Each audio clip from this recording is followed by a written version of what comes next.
Hello everyone. तो बच्चों last session तक अलग अलग तीन अलग अलग टाइप के एक्सप्रेशन हम देख चुके हैं, जिसके अंदर 3 मार्क्स और 4 मार्क्स के लिए पूछे जाने वाले एक्सप्रेशंस का वर्क लोड हमने वहां पर लास्ट लेक्चर के अंदर देखा था। आज के इस नए सेशन के अंदर और कुछ वहां पर 2 या 3 मार्क्स के कुछ क्वेश्चंस की हम लोग वहां पर प्रैक्टिस करेंगे, जिसके अंदर एक बड़ा सा सेक्शन हम लोग यहाँ पर देखने वाले हैं। देखते हैं कौन सा है। बच्चों 11th स्टैंडर्ड के अंदर आपने वहां पे 2 चीजें अंडरस्टैंड की होगी। पहली चीज ये कि जो लीनियर मोमेंटम है उसका कंजर्वेशन हम लोग देख चुके हैं। उसी कंजर्वेशन के बेसिस के ऊपर 12th स्टैंडर्ड के अंदर भी आपके इस वहां पर स्टेट बोर्ड के सिलेबस में एक कंजर्वेशन का पार्ट है जिसे बोला जाता है एंगुलर कंजर्वेशन। देखते हैं कौन सा है। उसी पर्टिकुलर बीट के साथ आज हम आगे बढ़ेंगे। तो आज का हमारा कॉन्सेप्ट है बच्चों, that is conservation of angular momentum. आप सभी को याद होगा हमने एक एक्सप्रेशन देखा था एंगुलर मोमेंटम का। क्या एक्सप्रेशन आया था? L equals to I into omega, sorry I into omega, ठीक है। पर इसके अंदर कंडीशन क्या है बच्चों कि ये जो एक्सप्रेशन है वो एंगुलर मोमेंटम के टर्म में रोटेशनल डायनेमिक्स में हम यूज करते हैं। वही रिलेशन हमने एनालॉगी के थ्रू लीनियर मोमेंटम के साथ में भी किया था। अब उसका एक डेफिनेशन के अकॉर्डिंग फॉर्मूला बनता है, that is L will be exactly equals to R into P, जो कि स्केलर फॉर्म में है। बच्चों अगर मैं इसे ही वेक्टर फॉर्म में लिखूं तो वेक्टर फॉर्म में क्या लिखेंगे इसे? That is L bar is exactly equals to R bar cross P bar, ठीक है। मतलब यहां पर मेरे पास वेक्टर फॉर्म में यहां पर इसका एंगुलर मोमेंटम क्या है, अवेलेबल है। आज मैं इसी का ही इस्तेमाल करके एंगुलर मोमेंटम का कंजर्वेशन आपको सिखाने वाला हूं। चलिए देखते हैं किस तरीके से आप इसको प्रेडिक्ट करेंगे। तो बच्चों कंजर्वेशन के लिए मुझे चेक ये करना है कि कितना पर्टिकुलर रेट से एंगुलर मोमेंटम इसका वैरी होगा। इसके लिए मैं दोनों साइड में इसको डिफरेंशिएट कर देता हूं। स्टेटमेंट की तरफ मैं बच्चा आऊंगा, पर वहां पर पहले देख लेते कि ये एक्सप्रेशन वहां पे क्रिएट कैसे होता है, फिर बाद में एंडिंग में उसका मैं आप लोगों को स्टेटमेंट बताऊंगा।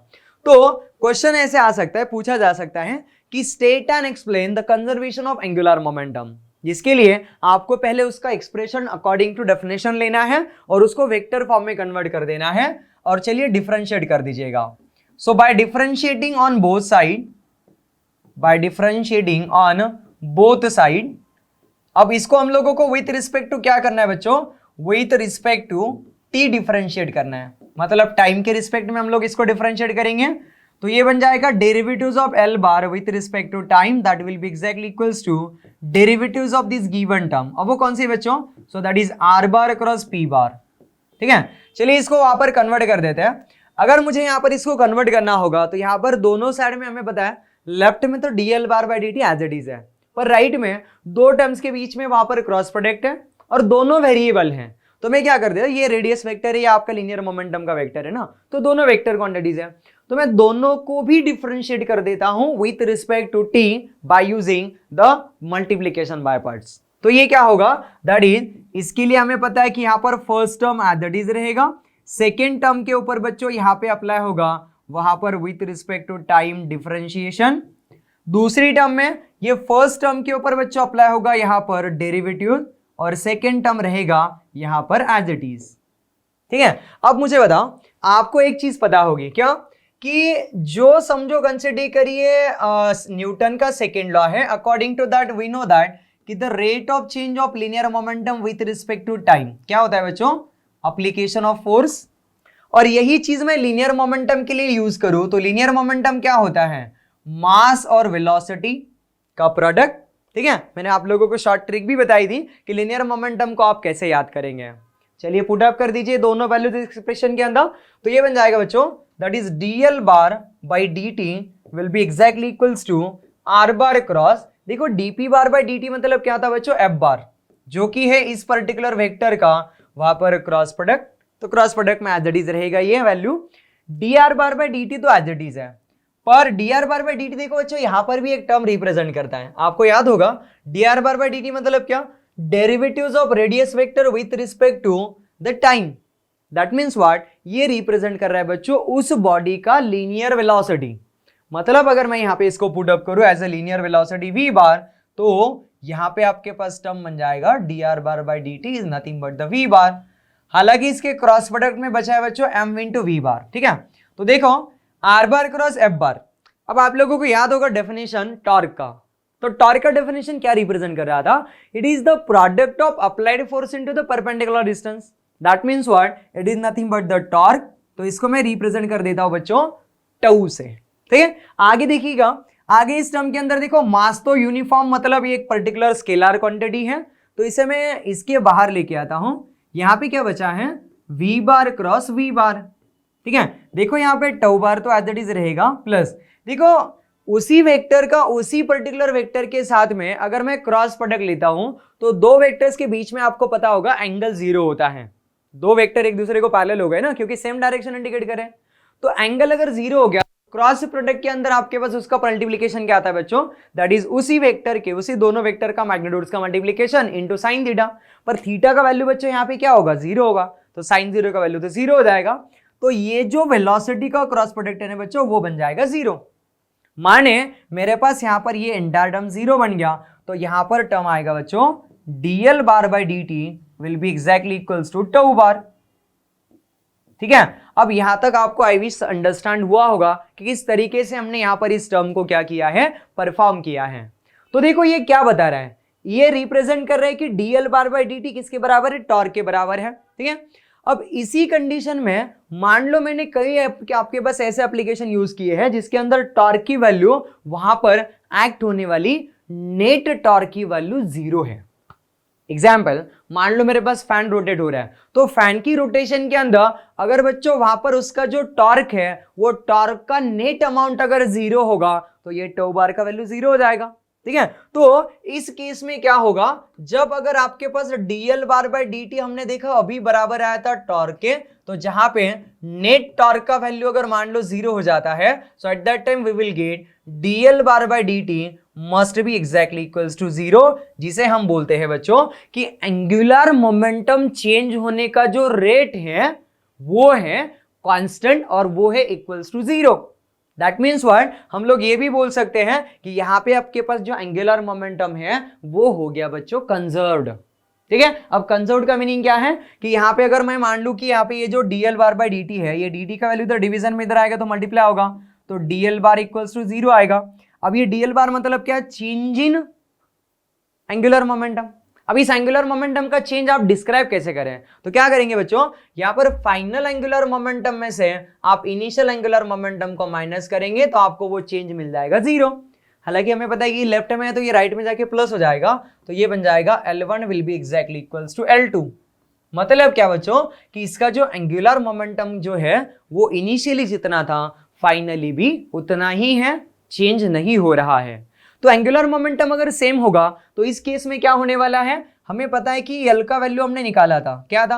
अब देखो मैंने बोला था कंजर्वेशन के लिए आपके पास ये जो एंगुलर मोमेंटम का कंजर्वेशन हमने देखा, इसके लिए स्टेटमेंट भी बनाना है। तो चलो स्टेटमेंट पहले कंस्ट्रक्ट करते हैं, फिर बाकी चीजें हम डिस्कस करेंगे।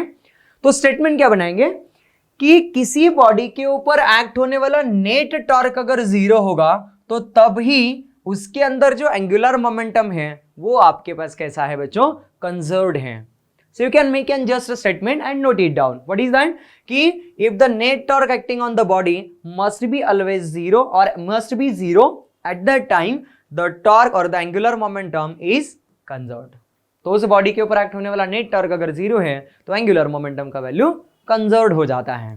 ठीक है, अब इसी बेसिस के ऊपर आपको एक चीज अंडरस्टैंड हो गई कि कंजर्वेशन मतलब क्या? इनिशियली जितना एंगुलर मोमेंटम था फाइनली भी वही है, चेंज नहीं हुआ है। ठीक है, तो अगर वो एंगुलर मोमेंटम चेंज नहीं हुआ तो फिर ऐसे क्या फैक्टर चेंज हो गए कि वहां पर उसको वो चेंज करने से रोक रहे हैं?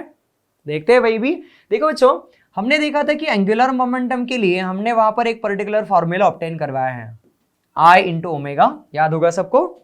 ठीक है, तो इसी कॉन्सेप्ट के ऊपर डिपेंडेंट पहला पर्टिकुलर फॉर्मुलेशन का एप्लीकेशन आप देखते हैं बच्चों डेली लाइफ के अंदर, जो है बैलेट डान्सर का। बहुत सारे लोगों ने बैलेट डान्सर देखी होगी। बैलेट डान्सर म्हणजे त्याला मराठीत म्हणतात कथक नृत्यिका। ठीक है, तो वो जो बैलेट डांसर है जब स्पिन हो रही होती है उसके खुद के एक्सिस के अबाउट, तो उसको स्पिनिंग का रेट अगर बढ़ाना है तो आपने देखा होगा उसके जो आर्म्स होते हैं ना वो बच्चों खुद के बॉडी के नियर बाय लेके आती हैं, जिसकी वजह से उसकी जो एक्सिस ऑफ रोटेशन से पार्टिकल का जो डिस्टेंस है वो कम हो जाता है और वो बॉडी ज्यादा फास्टर रेट से खुद के एक्सिस के अबाउट में रोटेट होती है।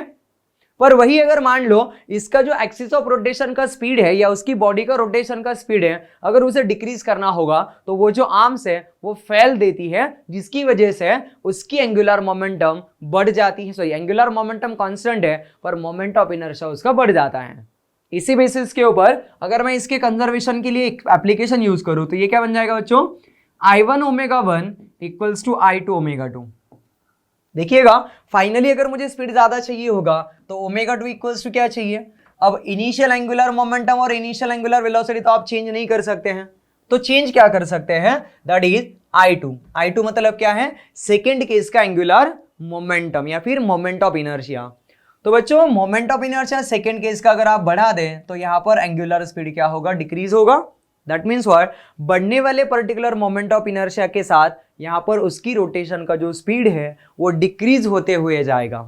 ठीक है, तो इसी कॉन्सेप्ट के साथ यहां पे बैलेट डांसर क्या करती है, उसका स्पीड चेंज करवा सकती है।